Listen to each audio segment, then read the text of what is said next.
यहां से तो विनती की जा रही थी, नाथ समुद्र भंजन निहारा हो लोकनाथ तुम्हारा आयुष का कही किनमोही। और इनकी जब वो आयुष का कही किनमोही, और इनकी शैली जरा देखिए, सो विषय बोली ये शैली है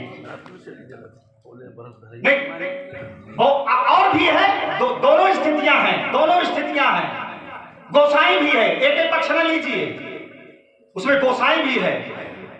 अगर आप माने हैं तो गोसाई भी है, सोचिए जरा, वह पक्ष है उसके। अब आपने एक बहुत बल दिया उस पर संवाद किसे कहते हैं। जो हिंदी विषय के छात्र बैठे होंगे वो उस विषय को जानते हैं। नाटक या उपन्यासों में जो परस्पर बातचीत होती है उसको संवाद कहते हैं, या हम उसको यूं कहते हैं कि जो परस्पर बातचीत होती है उसको हम संवाद कहते हैं। ठीक, अब जो उसके छात्र हैं वो उसको जानते हैं।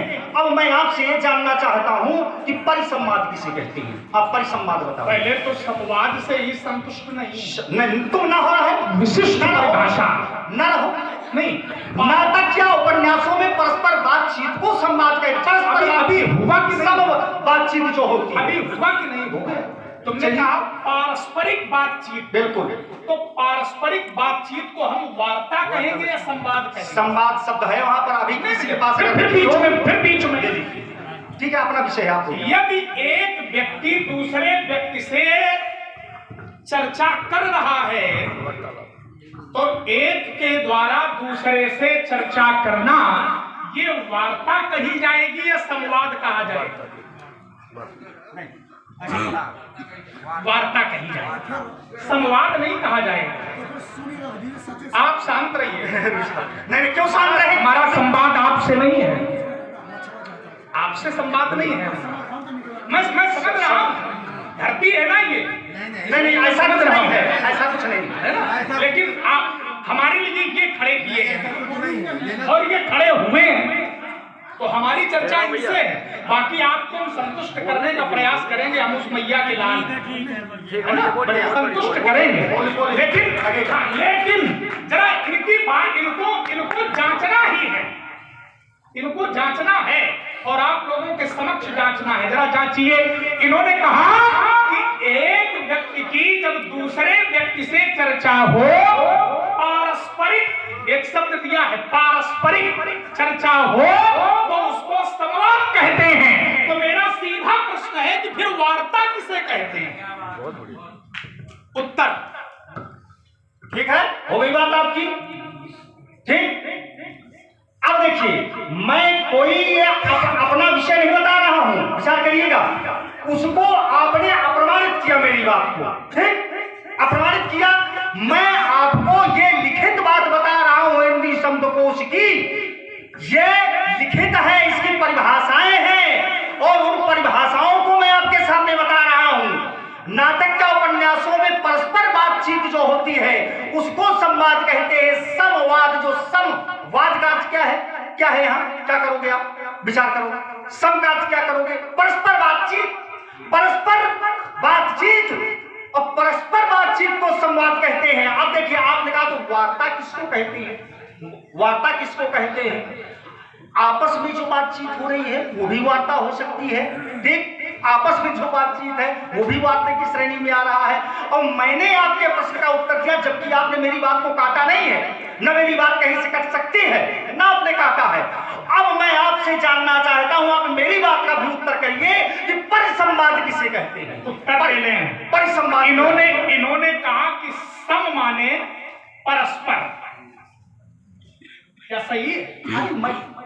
फिर बीच में नहीं, धैर्यता से सुनो। सम बराबर है, परस्पर वही है, बराबर परस्पर नहीं है।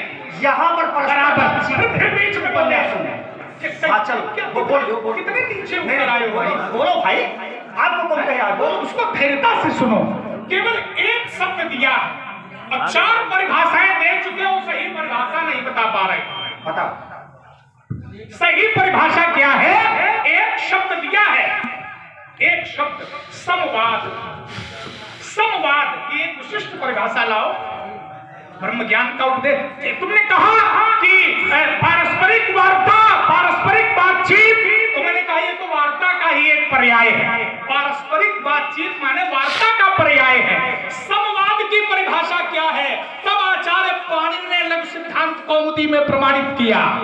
इसीलिए कहते हैं व्याकरण कमजोर है। आओ थोड़े दिन लगोटी छापो आगे हमारी गुरु आश्रम में। चलो आओ। समवाद, समवादस्य, सम माने बराबर, समवादस्य, यदि समक्ष वाले के द्वारा जो वार्ता जितनी मात्रा में प्रस्तुत की जा रही है, परिमाणवाचक संज्ञा है समवाद। और इसको पूरा परिमाणवाचक संज्ञा है। पूरा परिभाषित संज्ञा भी 5 प्रकार की होती है। परिमाणवाचक है संज्ञा समवाद। समवादस्य यस्यः अस्मिन् सः संवादः। ये संवाद इसका सर्टिफिकेट करके आप क्या पढ़े लिखे नहीं हो? बताओ ना। मैंने कहा समवाद जो आप बता रहे हो, ये तो तुमने नहीं बताया। नहीं क्या नहीं बताया। क्या मैंने क्या बताया था? आप क्या बता रहे हो? तुमने क्या बताया? मैंने क्या बताया? ये बताया कि पारस्परिक बातचीत को आप कहते हो, आप क्या बता रहे हो? उसमें परस्पर शब्द ही नहीं, नहीं है। आप क्या बता रहे हो? संवाद का आप बताओ। मैं सबको बताओ, सारे लोग समझेंगे। समः, हाँ, सबको बताओ। समः माने तुम बताओ। हम लोगों से संवाद थोड़ी कर रहे हैं। नहीं, लोगों संवाद हमारा तुमसे है। ये विषय आपका है, आपने ये परिभाषा बताई। आप सब लोगों को चलो रख करके बताओ जरा। छोड़ो, नहीं कहे छोड़ा, बस क्यों छोड़े? मैंने परिभाषा दे दी। देखिए फिर देखिए जरा, जो परिभाषा आप रहती है, जो परिभाषा आप बता रहे हैं, सारे लोग बैठे हैं यहाँ सारे लोगों से उल्टा सीधा न भरो। सारे लोगों से मुझे कोई प्रयोजन नहीं है। प्रयोजन तुमसे है। बात बोल रहे हैं गलत। समाह माने देखिए माने बराबर परस्पर दोनों आप चलिए जाएंगे। मैं बता रहा हूँ सब माने बराबर होता है कि परस्पर? अच्छा, इसका सब है। देखिए आप जहाँ चूक है वहाँ देखिए हल्ला नहीं भाई। जहाँ चूक है वहाँ स्वीकार करो। चलो सब माने परस्पर नहीं है। सब माने परस्पर नहीं है। सब माने बराबर है। बराबर रुक जाइए। सब बराबर परस्पर नहीं है। रुक जाओ, बोलो पहले अपनी भाषा क्या कर रहे हैं? बातें कहाँ? रुक जाओ। बीच में इसीलिए मुझे क्रोध आता है। ऐसा नहीं है कि मैं बिगाड़ता हूं। अरे दोनों एक है भाई। आप इसका अर्थ करिए, आप इसको बताइए लोगों से क्या बताना चाहते हैं। लोगों से क्यों? सारे लोग सुनना चाहते हैं कि जो आपने समाज की परिभाषा बताई है, ये लोगों से बताइए कि क्या है, उसका शाब्दिक अर्थ करके बताइए लोगों से। ये मैंने तुमको नहीं बताया। लोगों सुनना चाहते हैं भाई। आप बात को गड़बड़ा रहे हैं केवल, और कुछ नहीं है। कम से कम आप बताओ उसको। बताइए। व्यास जी को बुलाओ, बैठा लो ताकि समवाद हो। नहीं मैं फिर कह रहा हूं समवाद हो। देखो भाग रहे हैं, अब समझो जरा, केवल भाग रहे हो। देखो समवाद और मैंने बताया। बताओ क्या आपने सुना। देखिए आप क्यों गड़बड़ा रहे हैं? कहे एक सुने, एक कहे एक सुने। जब तुम बोलो मैं सुनूं, और जब मैं बोलूं तुम सुनो। एक शब्द का अर्थ है वो। एक नियम क्या है? इतना हल्ला मचाने की आवश्यकता नहीं। आप केवल हल्ला मचा रहे हो। केवल हल्ला मचा रहे हो बस भाई। एक सीरीज तो उसको बता दो, बस समाप्त करो। बता करके समाप्त कर दो। परिभाषा नहीं जानते हो, बता उसको समाप्त कर दो। उसको बता दो, समाप्त कर। बताओ क्या है सम्मान? बताओ। मैंने बता दिया। क्या बताया? समाहवाद शाब्दिक अर्थ करके लोगों को बताओ। शाब्दिक अर्थ बराबर। हाँ। और कितनी सरल और क्या आगे क्या है? आगे पूरी बात लोगों को बता दो। सम्मान का अर्थ करके पूरा बता। हाँ। समाहवादस। अच्छा, वादस्य माने बातचीत बताओ। वादस्य माने आप पूछो, ये विषय आपका है। आप बोलो क्या कहना चाहते हो। आप किस लिए? आपकी परिभाषा है, ये आपका विषय है। आप बोलो। मैंने बता दिया है और इसके बाद भी उसी के पीछे पड़ेंगे। मैंने कहा भाई थोड़ा सा जाइए, सारे मित्र लोग हैं और चलिए मैं चरित्र पर आ रहा हूँ।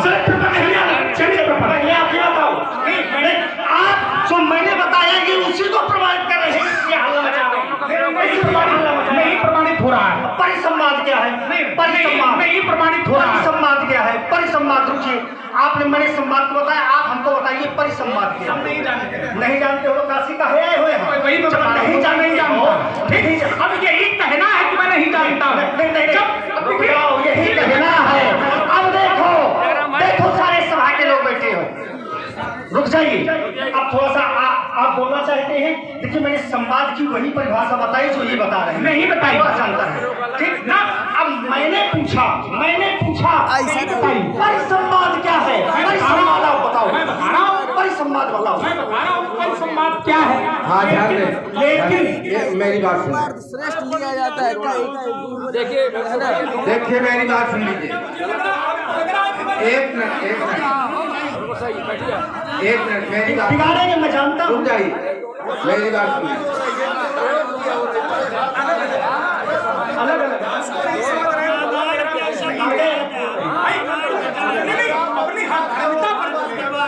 देखिए आप मेरी बात सुन लीजिए, शांत रहिए। आचार्य जी, सुनिए, आप उसको समझ सकते हैं। अरे एक मिनट सुन लीजिए मेरी बात। शांत हो जाइए सब लोग। मेरा निवेदन है दोनों पक्षों का, दोनों महापुरुष हैं, विद्वान है, ठीक। हमारे सब बुजुर्गों का ये मत है कि केवल 18 जो है जो संवाद हुआ है रामायण का, रामायण में भी हो, न संवाद की जरूरत है न परिवार की जरूरत है, और सब ठीक। बहुत उचित निर्णय है आप। केवल रामायण पर प्रकाश डालिए, रामायण नहीं रामचरितमानस का। हाँ वही बात है, हम रामायण अलग का अलग है दोनों। ये आदत है मेरी शब्द पकड़ने की, क्या करें? आदत है, स्वभाव है। अब आप रामायण नहीं रामचरितमानस। रामायण में परशुराम लक्ष्मण संवाद नहीं है। रामायण में परशुराम लक्ष्मण संवाद नहीं है। रामचरितमानस में परशुराम लक्ष्मण संवाद है। रामचरितमानस में परशुराम लक्ष्मण संवाद है, रामायण में परशुराम लक्ष्मण संवाद नहीं है। और किसी भी रामायण और रामचरितमानस ही रामायण भी है वहां से।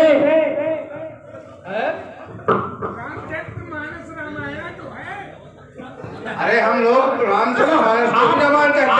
आप कह रहे हैं अब आप इतनी बात पकड़ रहे हैं तो फिर देखा जा चाहिए।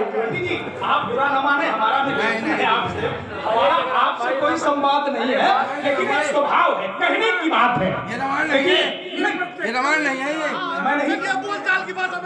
रामायण कहते हैं। यही विषय है, छोटी सी बात, छोटे से वाली, इस पर आप आवेशित न हो, और अगर मेरी बात आपको अनुचित लग रही है तो इसके लिए मैं इतना अच्छा मैंने विषय बनाकर इनको दिया था। चलिए चरित्र कहता है लक्ष्मण ने कहा। देखिए मैं उसको फिर जोड़ रहा हूँ, समहवादस्य फिर जोड़ रहा हूँ। चलिए जरा, इन्होंने कहा कि आपकी शैली कैसी है, मेरी शैली कैसी है, तो इन्होंने एक प्रश्न खड़ा किया। इन्होंने कहा अतरिष बोले वचन कठोरा, तो कहु जन जनक धनुष के ही। परशुराम जी की शैली कैसी है, तो कहा परशुराम जी बड़ा कठोर बोल रहे हैं। परशुराम जी बहुत कठोर बोल रहे हैं। ध्यान देना, कभी कभी कठोरता में भी विनम्रता छिपी होती है। क्या बात। बात करिए, हम वहां खड़े मिलेंगे तुमको। इन्होंने कहा कि परशुराम जी बड़ा कठोर बोल रहे हैं, अतरिष बोले वचन कठोरा, और मैं कहता हूं कि कठोरता ही विनम्रता का आधार बनती है। दूसरा बात, पहला बात, कठोरता में विनम्रता छिपी होती है, और दूसरा बात, कठोरता ही विनम्रता का आधार बनती है। उदाहरण है मंदिर में रखा पत्थर।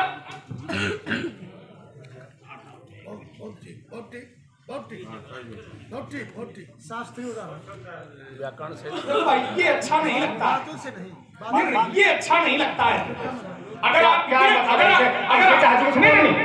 हम शास्त्रीय उदाहरण देंगे,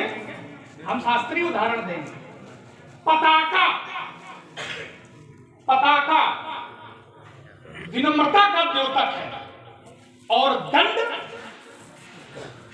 कठोरता का द्योतक है। और उस विनम्रता को धारण कौन करता है? दंड, यानी कठोरता। शास्त्रीय प्रमाण ये देखो एक बात आपसे राकेश भैया कहें, सुनिए भाई बिल्कुल सारी चीजें ठीक हो जाए, लेकिन आनंद में ये है शास्त्रीय प्रमाण है कि वज्रादपि कठोर पुष्पाणि नोचा, जिसकी वाणी कठोर होती है उसका हृदय पुष्प के समान। सुनेंगे आप सुनेंगे नहीं, अगर आप सुने तो हम बताएं। जैसे मैंने मंदिर में रखे हुए पत्थर का प्रमाण दिया, फिर आपको पताका और दंड का प्रमाण दिया, फिर एक तीसरा प्रमाण मैं मानस से दे रहा हूँ, हृदय प्रीति मुख वचन कठोरा। हृदय प्रीति ये आवश्यक नहीं